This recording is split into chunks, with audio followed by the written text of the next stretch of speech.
The Petroleum Refining, Gas Processing and Conversion, Transportation and Storage Bill 2012 is the second to be tabled before Parliament to streamline the oil industry as demanded by lawmakers. The State Minister for Mineral Development, Peter says the last bill on revenue sharing is likely to be tabled next week. But lawmakers and analysts are critical of the Petroleum Refining, Gas Processing and Conversion, Transportation and Storage Bill 2012, saying it is shallow and lacks transparency on the part of government. The important thing to do is to involve the local leadership, political and local leadership, so that they also buy in the project, so that they are also involved, so that when a company goes to use their areas, purposes of exploration, conversion or transportation, they know, they are aware, they are involved from the very initial stages. Now, this bill does not provide for adequate framework for the participation of local people, but rather emphasizes the minister and the cabinet.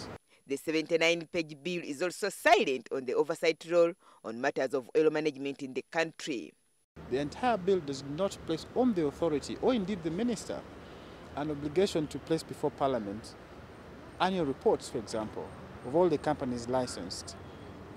I think that the absence of a parliamentary oversight makes this bill prone to abuse. Certainly when they bring it to the committee, we shall make sure that we put in very specific provisions on the oversight role on these issues, particularly on the issues of refinery, of transportation, of oil. Parliament must play a role. It must have a very, very specific role, particularly on ensuring that there is transparency and accountability in this oil sector.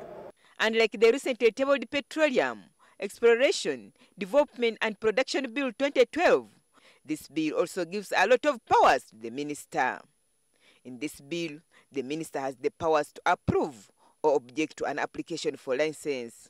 The powers of hearing objections to applications for license ought to lie with the authority and not with the minister. We want the minister to be given powers that are specific. You cannot give anonymous powers. The bill is also more stringent on the confidentiality of the data in the license to private companies. In Section 77 of the bill, all data submitted to government by the licensee shall be kept confidential and shall not be reproduced or disclosed to third parties.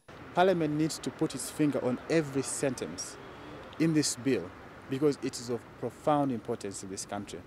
They should make sure that this bill is in compliance or in harmony with the environmental laws, is in compliance with the policy itself, is in compliance with the aspirations of the people of this country. As stakeholders prepare to submit their proposals before the committee turn around these two bills, analysts say government should ensure that the remaining bill on revenue sharing should be transparent and give more shares to the owners of the land where this oil has been discovered. Agnes Nandutu, NTV, Parliament.